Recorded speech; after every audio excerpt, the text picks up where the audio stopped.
Are you serious about planning a successful business exit? From Angel to Exit is your go-to resource. Subscribe to our newsletter at eckfeldt.com/podcast for even more valuable insights. And to get personalized guidance, take our free exit readiness assessment. It's just 24 questions, and it will give you a clear picture of your exit readiness. Find the assessment at eckfeldt.com/exit. Submit your results, and we'll schedule a free follow-up call to discuss your specific situation and the best way to maximize your valuation and ensure a successful transaction. Now, back to the episode. Welcome, everyone. This is From Angel to Exit. I'm Bruce Eckfeldt. I'm your host. Our guest today, Ana Chaud. She is an entrepreneur. She's an exited founder. We're going to hear about some of her stories, what she's doing today. I'm excited for this. I think there's a lot of learnings. There's a lot of learnings in any exit, but I know Ana's had some fun ones, and we're going to hear a little bit about the lessons she's learned. So with all that, Ana, welcome to the program. Thank you, Bruce. So it's really nice to be here. Thank you. Yeah, it's a pleasure to have you. So before we get into business, I would love to get just a little personal background. I mean, what's your backstory? Give us a little of the history. Did you always want to be an entrepreneur when you were young? Give me a little bit of a story there. Oh my God, there's no such a thing as a quick background for me because I did not have a linear path. Like most people think, that this journey is linear, and it was nothing like that for me. So born and raised in Brazil, moved to the United States when I was 21 to get a graduate degree. Never thought I was going to be an entrepreneur. I started working right away as a business consultant for 12 years in San Francisco, always working with founders, always working with entrepreneurs, but never thought that I was eventually going to step in those shoes.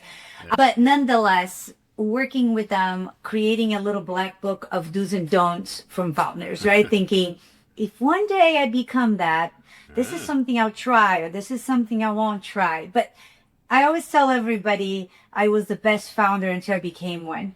And so for those 12 years I was there, I was pretty involved in the business from a financial standpoint. I've always been in a financial background, and feeling like I not that I knew more than them, but I felt like I had my thoughts on how they should run a business and why are they feeling this way, or that way. And so when I left San Francisco, went to the Pacific Northwest, my niche, the industry I was working in was not prominent in Portland, Oregon. So I switched a little bit. I went into the creative industry at the time, but then that's when I decided to start my own business in Portland and become a founder. That was when everything changed, and I stepped in a founder's shoe and realized that I had to experience what that journey felt like. Yeah.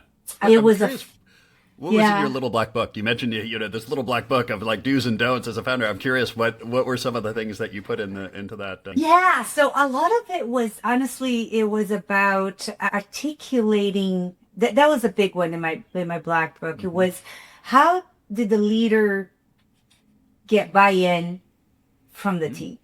That was a big one for me. And the reason for that was because I was always working with the founder, with the CEO, on creating a vision, on creating a structure and a process, and then implementing that strategy that we had put together. And when it was time to announce it, I was next to them, seeing them roll out and thinking, we got to get buy-in here. How do we do that?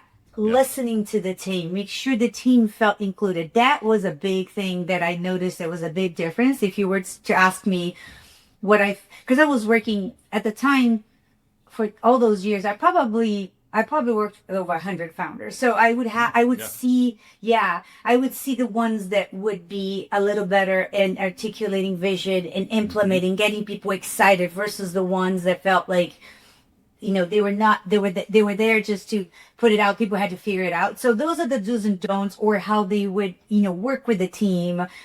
What kind of motivation. So those are the things that I kept thinking, what would make that team more successful than other? And how would people feel a little bit more part of that company and want to be in that company? So those are the things. A culture was a big thing for me, and do's and don'ts, and that's what I brought with me when I started the business. Yes. Yeah. So when you founded your company, I'm always curious what prompts someone to found a company, right? Sometimes it's like they've had a plan and they work on this for years. Other times they're just like they can't stand their job and they leave and they start a company. Like where was this motivation? What was the driving force for you? It's so unglamorous, but I'll tell you, it's not great. It's not a great story, honestly. But now I look back, I laugh. I laugh. At the time, it was pretty right. So I got a divorce. So when I moved to Portland, I got a divorce, and I found myself in a situation where I had to go back to work. Right? I was consulting. And consulting is very erratic, as you know. I was in a completely new market. This was 1 year in getting to Portland. I didn't have a client base, and I felt I have a job to feed my kids and the whole thing that goes with divorce, right? So it's like that story when you're like in the bathroom floor crying. And then, so I ended up getting this job that I was consulting for as a controller. And if you know any, no offense to any controller, but if you know anything about that job and you know me and my energy, and then it was really, it was hard for me to do that job. But having said that, the business itself was hard, and I only had a half hour for lunch. Now, Bruce, imagine this story. I'm back and like now I'm dating the dating scene. I'm half hour for lunch. I have to eat lunch fast, and I can't find anything that is just in the healthy space. And I'm thinking, this is pathetic. I need a place that I can get a salad. I kid you not, this is true story. So there was a Chipotle next to the office, and I would find myself going to Chipotle pretty much 5 days a week and getting the salad there, except that it got to a point I needed more than 6 ingredients. And I'm thinking, there's so much combination I can do. You've done every permutation. So everything. And I thought, why can't I find a salad? And everywhere I would go for a salad, I would have to sit down, sit down restaurant. So I had gone to New York City, and I noticed New York was booming with Sweetgreen at the time and Chopt. There were 2 pretty big concepts, and people were like flaunting their salads on Park. And I'm thinking, this doesn't exist in Portland. I need to start one. I know. And so coincidentally that time, my ex-husband bought me out of the house. He gave me a bunch of cash, and he goes, "Do you want to go buy another house?" I said, "You know what? Actually, I'm going to start a business." And he thought I was out of my mind. I'm sure. And I thought, I just need to start a salad restaurant. And I had no idea what it was to start a restaurant. I had not been in food service. I knew how to run a business. I just didn't know how to run a business in food service. But at the time, I met my co-founder, Christopher. He was a restaurateur in Portland. He had 2 full service restaurants. And he said, I can help you get you out the ground. And I said, you know what? Let's do this. Let's go. So we picked the part of Portland that was like a busiest neighborhood of Portland called the Pearl. And it was right across the street from this very famous bookstore called Powell's. And then we started our first location 2014. And the city just loved it. The city embraced it. They went crazy. We had a really, really great store. Everything made from scratch. Everything how I wanted it to be. And then a year later, we scaled to 2 locations, and then noticed that this was really kind of taking off. And then 3.5 years in, we were about 9 locations. Wow. Yeah. And then when we were building the 10th, I found out my competitors from Seattle were coming to Portland, and we started to date, and I convinced them to marry me and get me and buy me out. I love it. And then they did. Yeah. So it was 5 years from first store to exit, almost to the dot. Yeah. Yeah. And when you found it, like when you opened the first location, did you have ambitions for exiting? Did you have a vision for what that would be like? Tell me a little bit about what the intention was when you first started. Absolutely. So when I started the first location, it was prototype. I was, at the time, I had the idea of what it would look like if it was a multi-unit, because remember, I had Sweetgreen in mind, I had Chopt in mind. What I didn't know at the time was, are we going to go the franchise model? Are we going to go the corporate model? I was trying to figure it out. It wasn't until the second location that I understood who we were. Like, we were not a destination brand. We were a convenience model. We were a model where people want to be around within the 2 blocks and walk to it. So once I started to understand who our audience was, what kind of business we were, who we were offering, then I was able to say, okay, this is actually a perfect model for me to have what's called first movers advantage. So we saturated the downtown at the time with 5 locations within really 1.5 miles from each other. We created a brand, and then we started to expand from there. Originally, the idea was to go into, obviously after the 10th location, then it goes what's 20, what's 30, what's 40. But for that to happen, I had to design a funding strategy. And that's the part where when you're talking about business and exits, you have to think of, right? Yeah. So what does that look like? When do I go from, this venture fund to institutional? Do I eventually go to PE? So I started to really understand. But I have to say, I love the business side, and that was a real big challenge for me as a finance person.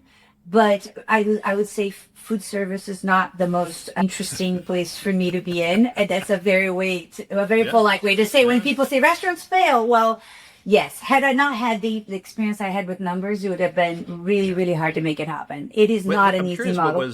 What were the insights you had on the numbers kind of finance side that allow you to kind of navigate some of those challenges? Was it any particular insights you had around what it really takes to found and scale a restaurant-based business? 100% yes. Yeah. So first of all, I need to understand what the numbers were, right? I had to know what the industry average is for the net margins and understand where the money goes in between. And after I saw the said reality of that world, because you have to understand we're fast casual. We're not full service. We didn't have alcohol. So we had to really work with that. And plus our food cost was really expensive because of quality. Once I started understanding that, then I realized that the only way for me to be able to make this a profitable business was to scale it and then take advantage of the economies of scale. So volume, it has volume. So for each store, I knew what I had to do in terms of throughput to make sure that store would produce what it needed to produce as a contribution. So we could actually scale in volume. And then as you start to multiply this, because now I work with multi-units, right? It's understanding how your vendors are going to start giving you breaking prices. Because remember, the two big things for food service is it's food cost and labor. Everything else is rounding error, but food cost and labor are huge. So that's what you have to manage. Yeah. And labor is hard, but food costs, you have to figure out ways to do it with your vendors. So I started to learn this piece of how can I get economies of scale and increase volume by making the throughput I had to have more throughput. And so we would time how long it would take to get a salad, how many people I had to have in line, how many people I had to have, so I had to make all these calculations, which was actually pretty fun, I say. Yeah, it's like a well-oiled equation of I change this variable and this outcome. Yeah, I mean, I would come down, and you have to know how to articulate. Remember the whole part I said before, you have to articulate to your team, right? Yeah. So for my team, Bruce, I couldn't come and say, hey, guys, we need to increase our sales by 10%. It means nothing to them. Nothing. Yeah, exactly. But I would say something like this. Hey, guys, if we get one extra ingredient per salad, we will hit our goals. That was all I said. So I would go to people in the line and say, all I need you to do is put one extra ingredient. Hey, would you like to add bacon to this? That's it. Uh-huh. One extra ingredient. So if I were able to break it down in ways that they understood, plus they loved it. I had a really fun relationship with my team. More fun than most people. Yeah. Mm-hmm. Yeah. Well, it's interesting because there's such a direct connection between the, frontline workers' behavior and how they interact with the customer. And they literally make or break the financial kind of success of the business is having that. How do you kind of almost gamify those things so the workers know exactly what to do? Like my job today is like how many extra ingredients, how much bacon can I sell today, right? Like, and how they weave that into the conversations. And that's where the business either works or doesn't. It is, and they are the first person your customer sees. Yeah. So if they don't believe in what they're doing, I don't care what anybody is behind the scenes. The person saying hello to your customer is the one who's going to close that and make sure that the impression that customer has is from that person they see. Yeah. So they were always my priority. I onboarded every single employee personally, and I went through a lot. I went through a lot of them. I mean, there was a point in time that we would have orientations with like 20 people every week, but I made a point that they knew who I was, what was my story, why I did what I did. They were able to speak from hearing from me why a salad dressing was named after my dad, who was my inspiration on salads, and they knew my birthdays, all my birthday twins in a team. I would, and so every time I came, and this is true story, I'm Brazilian. I hug everybody, right? They would come in and I would hug my employees until my HR director said, "You've got to stop. You've got to stop. You cannot hug your team. Do you understand?" I'm like, but it's like, she said, they can hug you. So I had to send a memo. I said, "Look, I love hugging everybody, but apparently I'm not able to do that. So if you guys want to hug me, I'm here. You can say hi. I will come. I will bring. I will do. We'll do it together."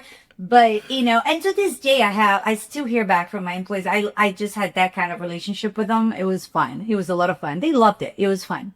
I imagine. I know during pandemic, I did a couple events, and they did a thing where they give you a sticker that you'd put on thing, like if you're okay with, like, if you want distance or you don't want distance, it's like you need to give all your employees a sticker of like who's willing to be hugged and who's not. Totally. The green. Yeah, the green and the red sticker. Yes, I remember those. I remember those. Yes.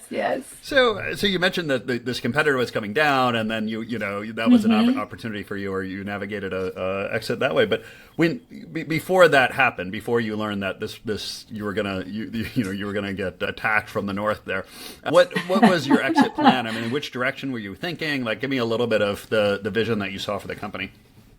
Yeah, so good question. So at the time, when you're doing this multi-units, you start becoming really good friends with the other owners and founders of all the multi-units, right? So there was one in town, and her name is Kim Malik. She has an ice cream. She's still very, very successful, called an ice cream shop called Salt and Straw. They actually have 5 or 6 here in Miami. They're doing great.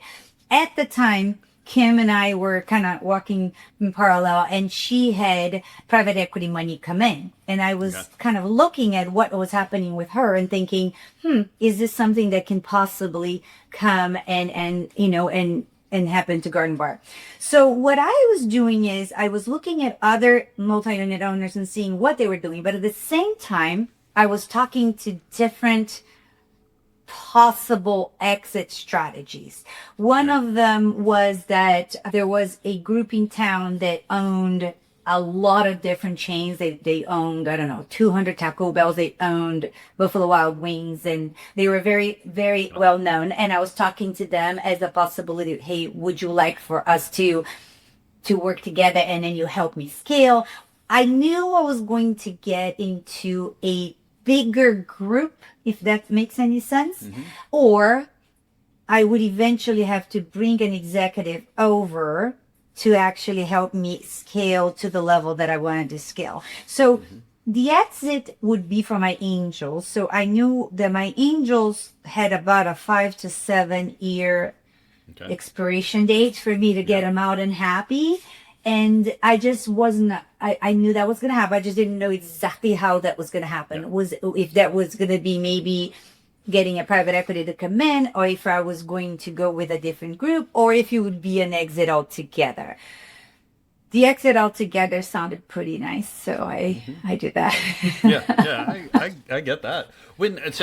So how did you actually find out that this group was going to be coming down to the Portland area? Like, what was that kind of realization like? What was the mental kind of process you went through?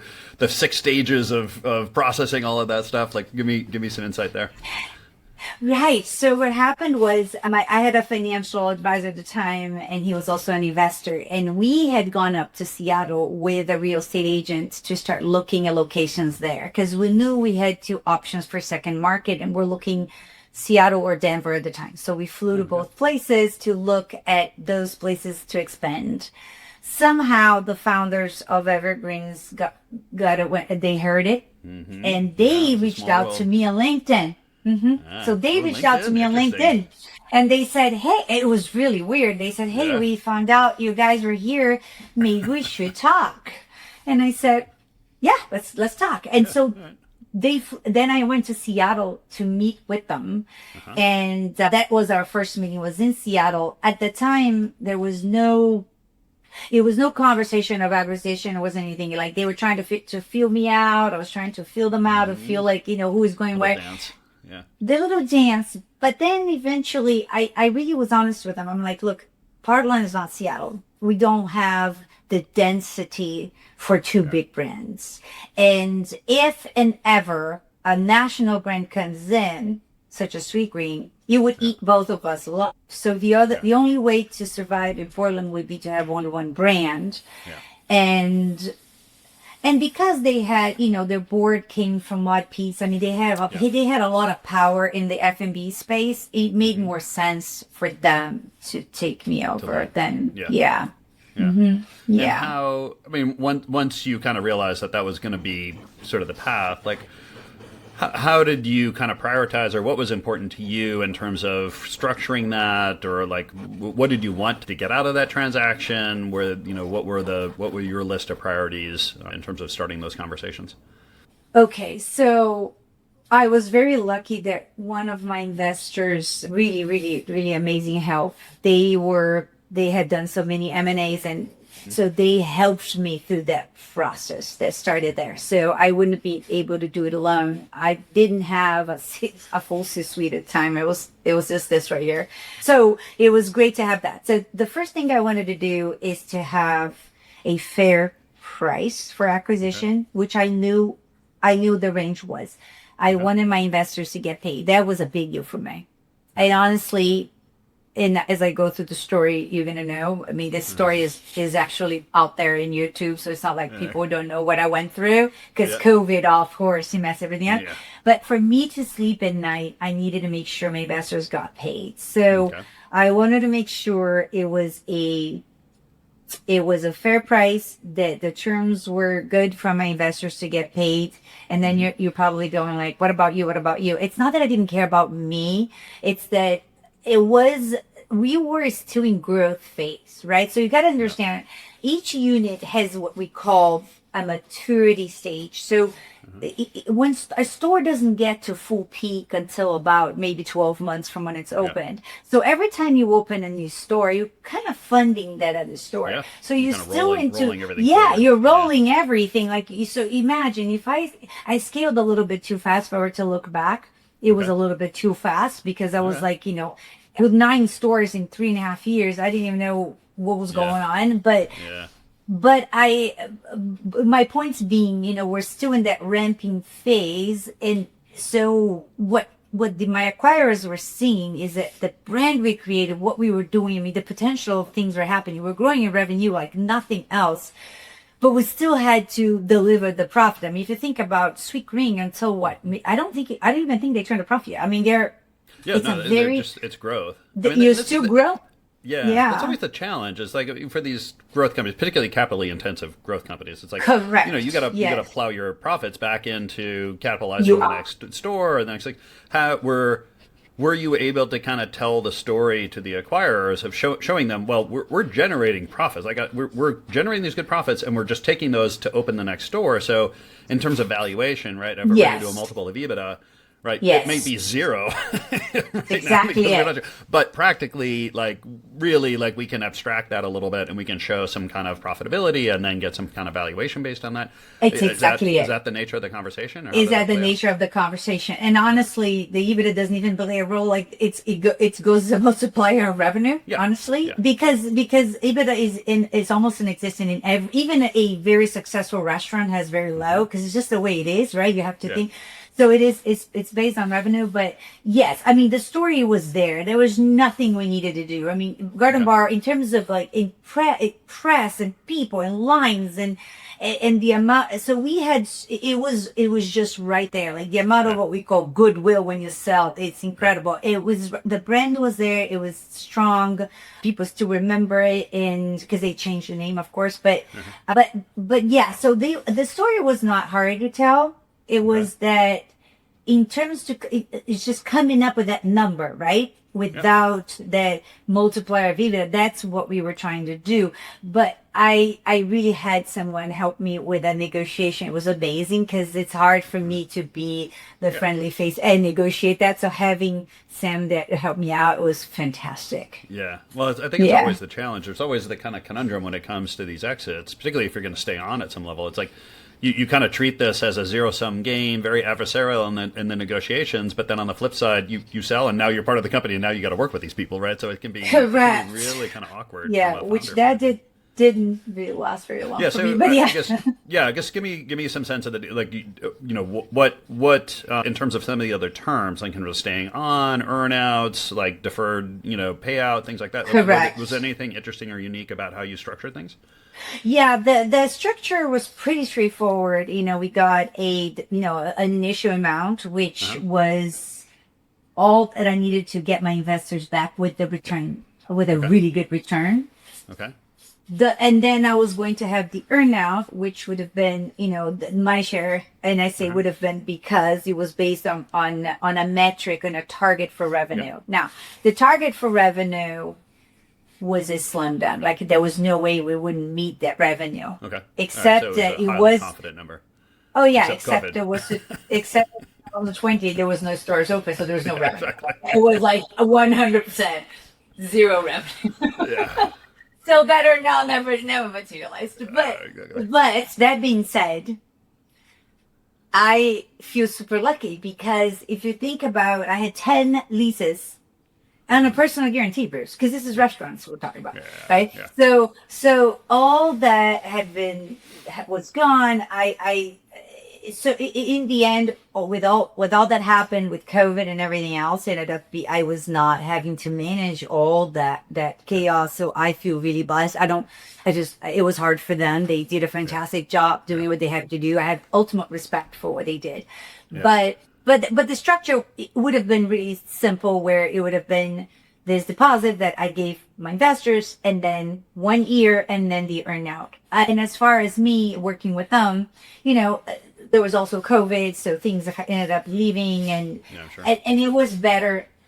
It's I feel like, I don't know how it is for other founders, but my sense when I started working with them after I left, it was like, I'm living in my house, but someone's coming in and rearranging the furniture in front of me, and I'm thinking, but that table works much better there. But they're like, nope, it's not your house anymore. The table's gonna go over here. And so it wasn't not very easy for me, because I was so intimate with my team, what they were good at, and all of a sudden you're seeing all these changes and there's nothing you can say. Yeah. But and so it's very hard. Yeah.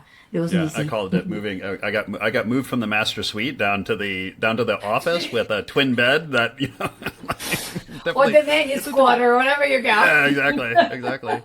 What I guess I'm curious, like, emotionally for you, like, how was that whole process, right? Like, I'm sure it was a bit of a mixed bag, but like, what's the emotional kind of phases you went through, like, in terms of selling this? I'm sure there was elements of excitement, of kind of fear. Like, what came up during the process for you personally? Several things. I think that I wasn't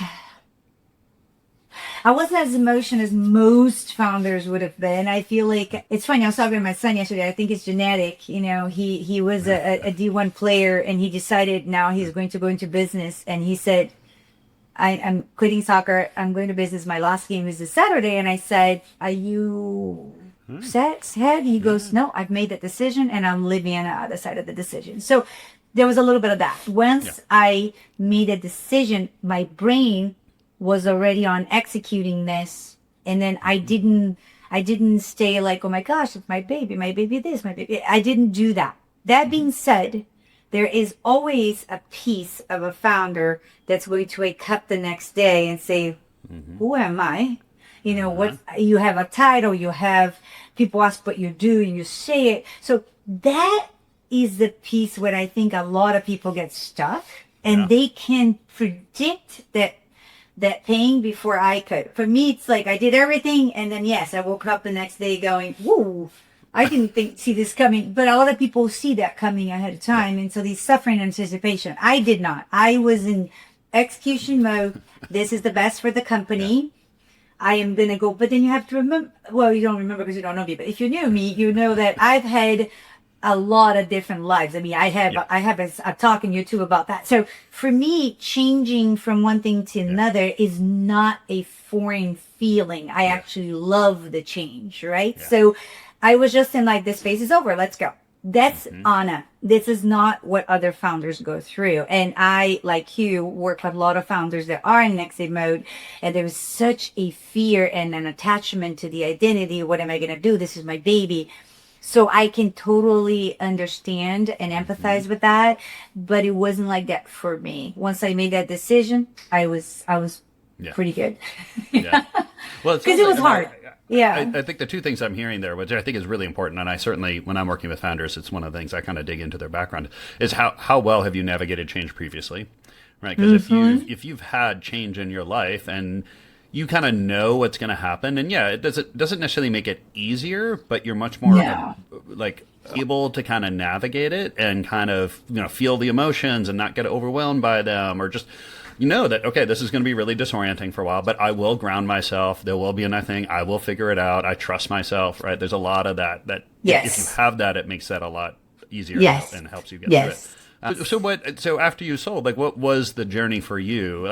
So you were in some kind of executive position for how long? Tell me a little bit about the I was only, just a few months. Then I left. Okay. And then, I left and the COVID hit. It was really right there. And so I think I went through what everybody goes through COVID, except that I went right back into what I was doing before Garden Bar, which was I was always a business consultant. I was always I was doing financial work. Now I do fractional CFO work. So that was a very smooth and easy transition for me. I just went back and started working with clients again.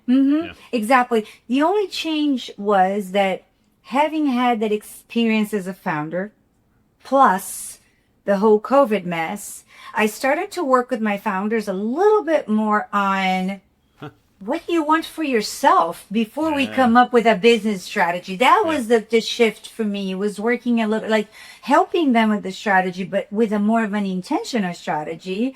And then helping them figure out a little bit, okay, what's the purpose of us trying to grow to this amount? Why are we doing this? How much time do you want to spend with your family? And that's when I notice that a lot of people just don't really know what they want, right? And that kind of started to lead to what I do right now with my partner. We do 50 pages, which is helping leaders figure out what they want, a little bit like that. But I'd never left that space where I help founders with that financial strategy and figuring out what they want to do with their business. So I'm still there. I like doing that. Yeah. Well, it's definitely, I see it as a thread for you, right? You were doing that before. It was kind of the superpower of the business, right? That's how you really kind of created value and really accelerated the business.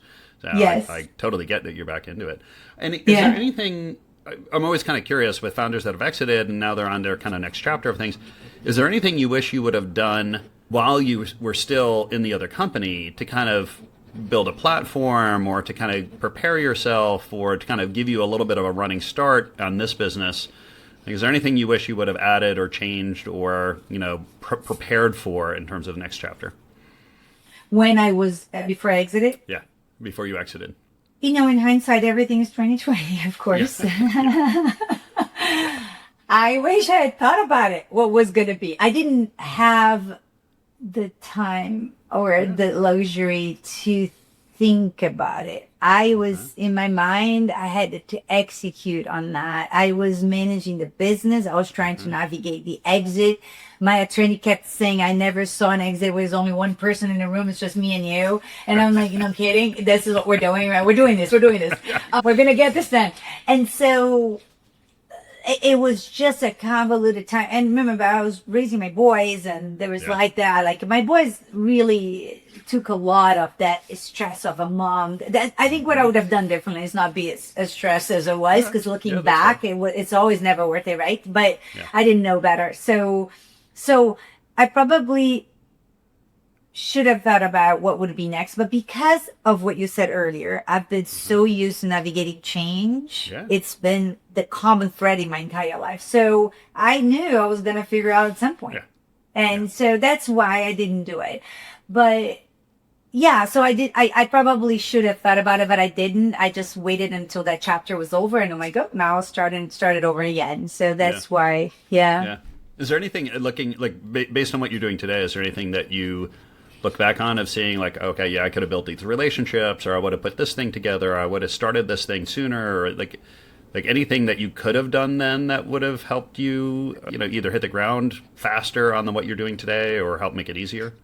Yes, I probably would have connected with more people that had exited and understood what they went through. I didn't do that. I honestly, as we're talking now, I see there is a community that goes through that. I didn't even know it existed then.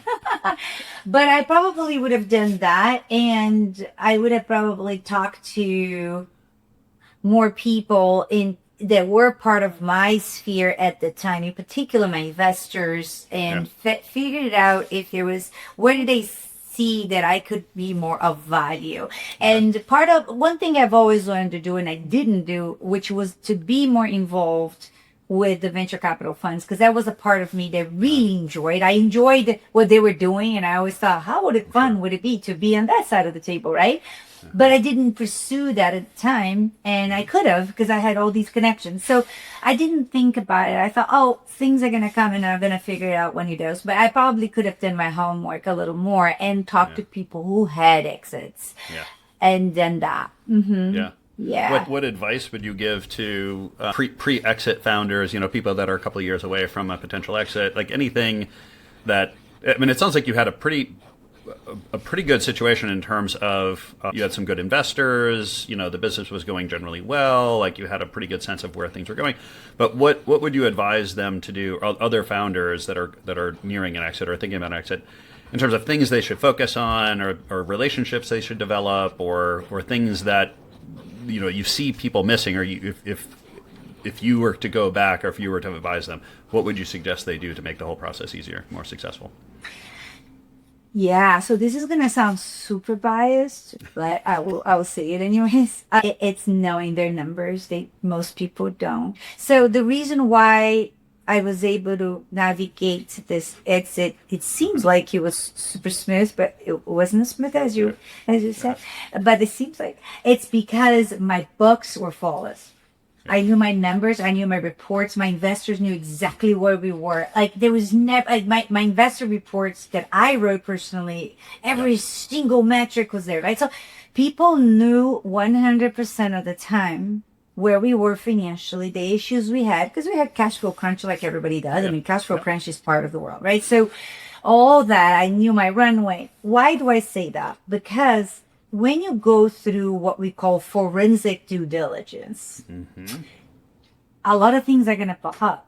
And ours was basically next to nothing. Like even when I sat with the forensic accountants, I'm like, you can grill me on any single number in my general ledger. I will tell you every single thing. I knew, but that's because that's what I do. Yeah. Now, when I work with clients, in particular, the ones that are trying to get out, I always start by looking at the balance sheet and I say, okay, if we were going to sell this tomorrow, this is how your investor, your bank, or whoever you're going to sell it to is going to read your numbers. Is this what the story of your company is? Because like, for example, like little things like I have a client who had $60 million in gift cards and they never cleared it from the balance sheet. I'm thinking, what do you think is going to happen here? You know what I mean? So it's like little habits that we don't execute that are going to compound later when you try to exit. So if I had to give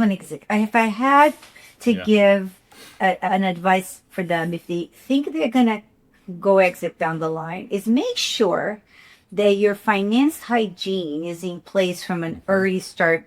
You don't want to try to clean everything up later and then find out your numbers are so bad. And now that's what we have to create valuation for your company. That's what we have to sell.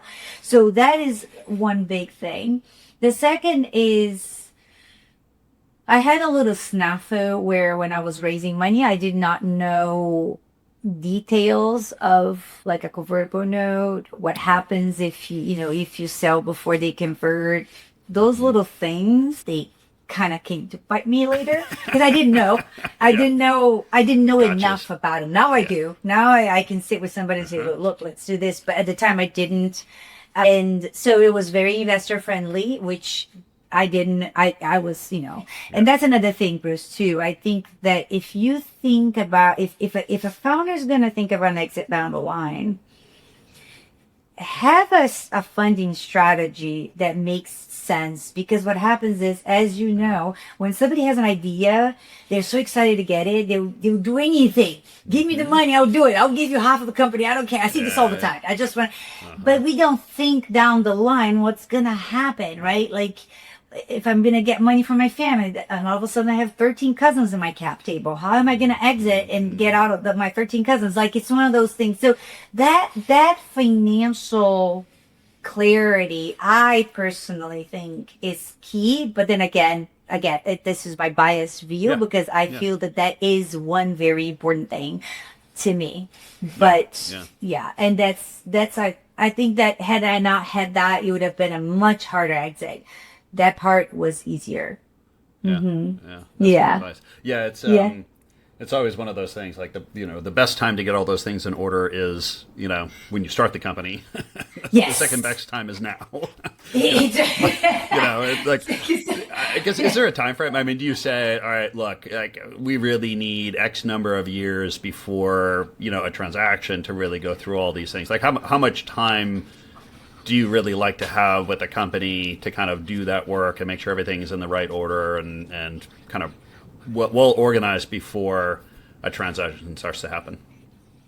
Oh, if it's a well-established company, if they know, if they know what they're doing and it's just the numbers don't say, it's really not that long. I mean, I can just look at something and say, and in maybe 2-3 months, I can actually all we need to do is look at the numbers and then make sure that they're showing the way they need to show in terms of where the accounts written right. I mean, do we clean this up or that? So it's usually work I do with the CPA, make sure everything is on. So it's not that long, unless there is something or a glitch that we don't know or can't figure it out, and we have to figure it out. But normally it's not that. But at the same time, the benefit of having that is because as you're running the business, you have, you have knowledge of what's happening in your own business. I think that's the benefit of having, very good financial processes, right? And understanding how to read it, how to know your metrics. And I think that's the part where a lot of people think the accountants are going to do that work. I hear this all the time. What's your finance team? I have an accountant. Well, okay, it's great. They file your taxes and they're making sure your taxes are awesome. I want to know how you read your financials internally. So that's where I think that helps. But also because if you're going to sell this business and you're going to tell a story, right? Because you asked me about that story. The more you know how the numbers come and translate, the better is the story. If I'm able to show, look, this is what's happening. Look at my food costs. I actually decreased food costs over the years. I'm keeping my labor steady, even with all the hikes in minimum wage. Look at what I'm able to do. So I'm able to show where the minimum wage hiked. And so if I'm able to just kind of tell a story by understanding these numbers, that makes a huge difference. The level of confidence is so much different. So what are you up to now? Give me a little bit about your current endeavor. Are you starting more companies? What's the future hold for Ana? It's so funny you said that.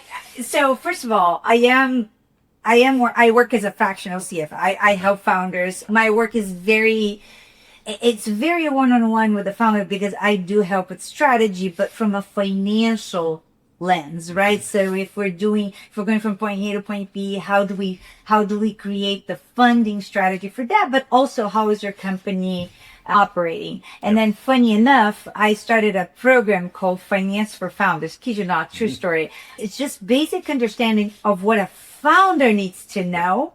Not necessarily, I don't need a founder to calculate depreciation, but I need the founder to understand what depreciation is. So I distilled to the basics of what a founder needs to know to be able to talk to an investor, to understand how to do it, and also to how to pitch, right? I see that is the missing link for most pitches, is people can't tell the investor where that dollar is going to go. If I'm giving you $1, where that's going to go, they can't do that. So I am very excited about that, because I feel like I want to demystify it, right? I was talking to a founder last week and it's a real trigger. It's almost like a fear, because every time we talk finances, she's like, I don't want to know numbers. I don't want to know numbers. And I'm thinking, well, hold on.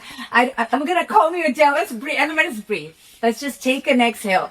And then we're going to talk about it. I'm going to take you through this fear. So that's what I'm up to now, except that now that I'm like back into the post-exit founders community, and everybody's like building new things, I just started getting the urge of thinking, oh my gosh, something might come up. I'm so excited. So the future will tell if I'm going to start something new. But right now, I'm definitely giving back in terms of value, this piece of the numbers, which I think is so essential. Yes, I find most founders can't help but start other companies. It's like it's a conviction, it's a disease, maybe. I don't know exactly. Right. I thought I was gonna meet all these post-exit founders, and everybody was gonna be like, "Oh, I want to chill," and no one's doing that. Like one of them, like has 3 in that new business. I'm thinking, what's going on?